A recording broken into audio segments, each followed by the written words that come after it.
Profesor Patiño, ¿usted cree que la comunidad internacional tiene responsabilidad en esto que está pasando en Somalia? Porque no es la primera vez que escuchamos que hay una crisis, que hay una hambruna en Somalia. Total, es una responsabilidad absoluta y total, y además es una responsabilidad de descuido, de desinterés, y en lo que algunos intelectuales han llamado los felices noventas de los norteamericanos y los europeos.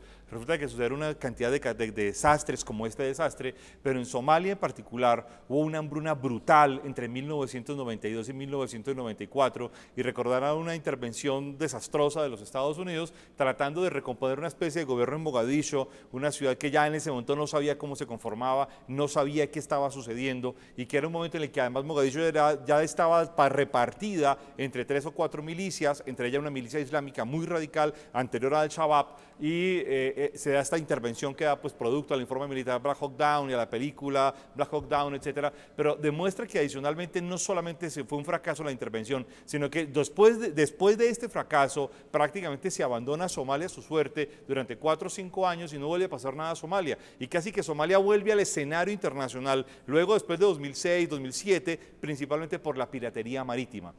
Aquí sí hay una responsabilidad muy importante de toda la comunidad internacional, empezando por las Naciones Unidas. Claro, reconozco todos los esfuerzos, pero el problema es que por más esfuerzos que se hayan hecho, el asunto es que no se tienen resultados, y lo que no podemos felicitar son simples iniciativas. Necesitamos demandar acciones reales de la comunidad internacional que no se están haciendo y que además han permitido que durante 20 años una guerra civil incomprensible, que además con tintes religiosos, que además con una serie de albergar grupos islamistas radicales de todo tipo de corrientes, genere una situación tan compleja como esta en la que estamos, y que obviamente no se van a construir instituciones. Lo que más me parece preocupante es que de alguna manera se saldrá de esto de forma desastrosa, porque obviamente van a morir muchísimas personas de hambre, lo que es imperdonable en el mundo contemporáneo con toda la tecnología contemporánea para producir alimentos, pero lo que más desastroso me parece es que no se está apuntando a la creación de una estabilización en la próxima década que permita evitar un nuevo desastre de este tipo.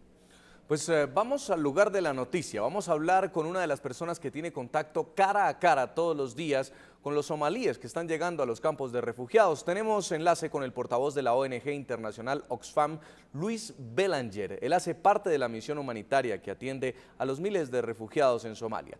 Justamente ahora está en Nairobi, en Kenia, es el país vecino de Somalia. Y este jueves va a partir a primera hora hacia Mogadiscio, la capital somalí, para empezar a distribuir elementos de limpieza y suministrarle agua a los pobladores. Señor Luis Belanger, bienvenido, gracias por estar con nosotros. Y quiero preguntarle por qué ha viajado a Somalia, cuál es el objetivo de ayuda de usted y de su equipo humanitario.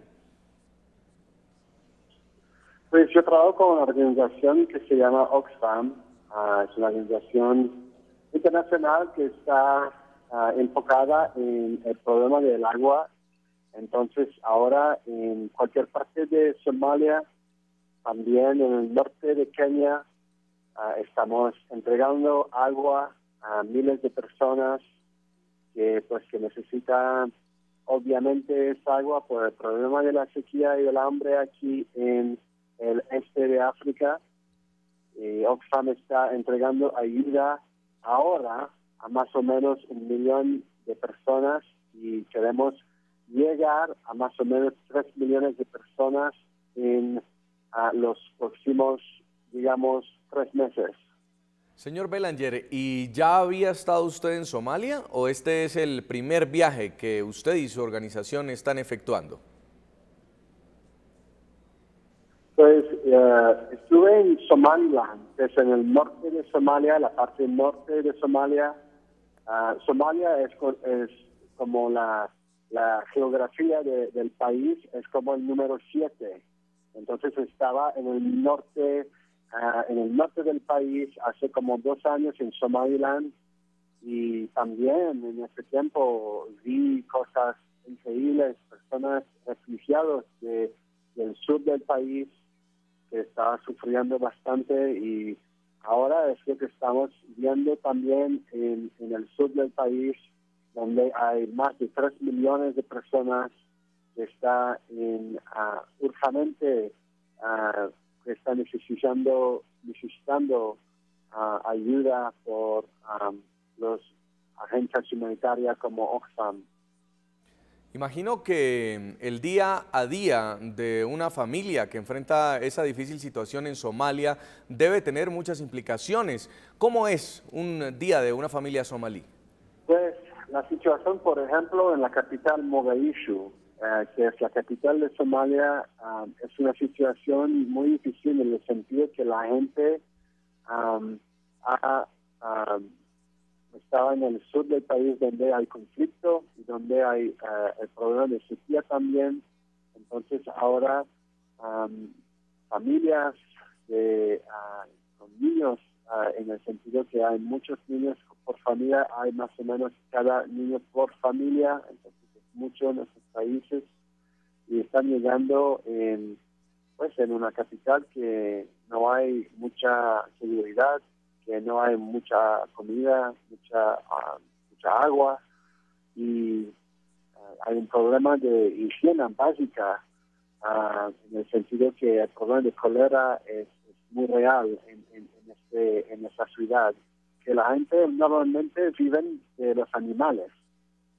Entonces ellos perdieron sus animales por el problema de sequía, entonces llegan en la ciudad con absolutamente nada. Y sí, es una situación muy difícil que la gente está viviendo ahora. ¿Cuál es el caso más dramático, el que más recuerda usted cuando ha estado en Somalia? Una de las historias más conmovedoras. Durante esta visita que han hecho al norte y a Mogadiscio.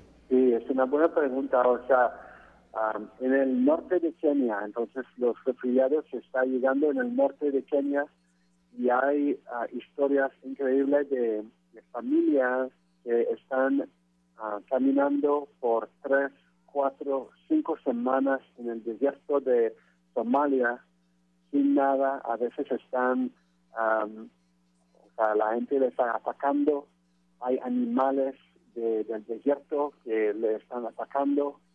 Entonces llegan en el campo en un estado que nunca había visto en mi vida, o sea, sin nada, con ropas, pero, casi sin nada. Y en el mismo sentido, hay historias increíbles de generosidad, que hay mujeres que ya tienen 4 hijos y ven a niños que no tienen padres, porque los padres murieron en el camino. Y entonces las mujeres están llegando en el campo, no sino con sus hijos, pero con los hijos que recorrieron en el pasaje. Entonces llegan en el campo con 11 hijos. Y, eso es historias dramáticas, pero de generosidad también que sí, esto que estamos escuchando y viendo y viviendo aquí en el este de África. ¿Y los grupos armados les han dejado pasar los víveres? ¿Han tenido ustedes dificultades en el terreno? Porque sabemos que también hay otro factor allí, es el del conflicto que tienen con las guerrillas. Sí, es una buena pregunta. O sea, lo que yo puedo decir es que cuando una agencia está trabajando con partenarios, con agencias de Somalia, normalmente no hay problema. O sea, cualquier grupo puede ver que hay un problema muy serio de hambre en el país. A Oxfam, yo no estamos haciendo política y yo entiendo su pregunta perfectamente, pero lo que yo puedo decir es que es posible entregar ayuda en cualquier parte de Somalia si uno lo hacen con respeto, si uno lo hacen con los grupos locales que conocen muy bien el terreno y que que conocen muy bien las comunidades. Entonces es difícil porque, esas agencias no están como la Cruz Roja o como mi organización Oxfam o como Médicos Sin Fronteras. Eso es la verdad. Pero son organizaciones que conocen muy bien el terreno, entonces yo quiero decir que es posible. Es difícil, pero es posible.